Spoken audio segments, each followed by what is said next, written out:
Hello दोस्तों, कैसे हैं आप लोग। तो जैसा कि आप सभी को पता है, अगर आप किसी भी कॉम्पिटिटिव एग्जाम की तैयारी कर रहे हैं लाइक यूपीएससी, बीपीएससी या फिर एसएससी, किसी भी कॉम्पिटिटिव एग्जाम का, तो आपने इस बुक का नाम जरूर सुना होगा। ये है एम लक्ष्मीकांत का इंडियन पॉलिटी। ये 6th एडिशन है। इसका 7th एडिशन जो है वो भी आ गया है। उसमें कुछ नए चैप्टर्स ऐड हुए हैं, लेकिन आपके पास अगर ये पहले से है तो आपको वो बाई करने की ज़रूरत नहीं है।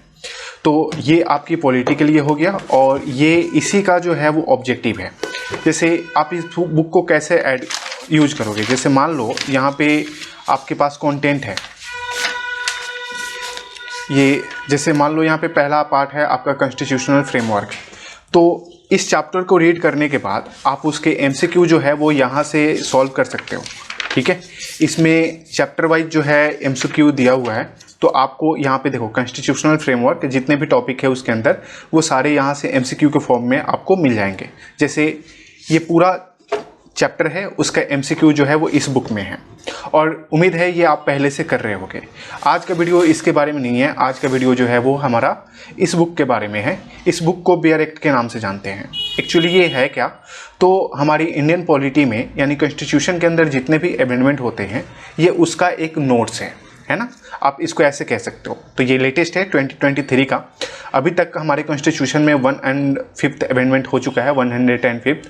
तो वहाँ तक जो है वो ये अपडेटेड है। अब यहाँ पे देखो इस बुक को आपको कैसे यूज करना है। तो जैसे यहाँ पे दे रखा है कि ये 105th अमेंडमेंट जो है वो इसमें ऐड है और ये लेटेस्ट है अभी का।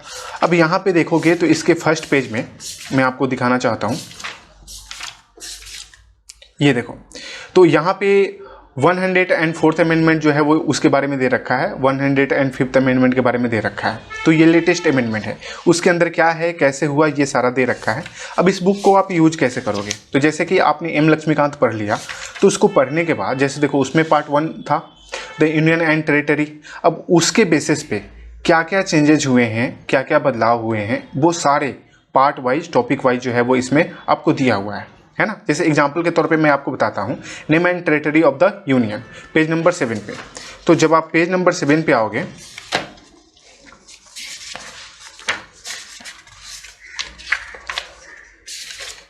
ये आपका हो गया पेज नंबर 7। अब देखो the constitution of India, preamble के अंदर ये प्रीएम्बल है आपका, और ये कब इनेक्ट हुआ, कैसे हुआ, इसके जो अमेंडमेंट है उस पर क्या कमेंट करा गया, ये सारा चीज़ जो है वो इस पेज में आपका दिया हुआ है। अब डायरेक्टली आप अगर आपने पहले से पॉलिटी नहीं पढ़ा है तो आप इसको नहीं समझ पाओगे। तो इसके लिए आपको टीचर की हेल्प लेनी पड़ेगी या पहले पॉलिटी को अच्छे से समझना पड़ेगा, तब आप इस बुक को ऐड कर सकते हो, क्योंकि इसमें काफ़ी डिटेल में और थोड़े लीगल टर्म में जो है वो लिखा हुआ है। तो एक्चुअली ये लीगल बुक ही है। ठीक है, तो ये बुक जो है वो आपको काफ़ी हेल्प करने वाली है अपने नोट्स को, यानी कि जो आपके लक्ष्मीकांत है उसको अपडेट करने के लिए। तो अगर आपने उसका 7th एडिशन बाई नहीं करा है तो आपको ये वाली बुक जो है वो बाई करना चाहिए।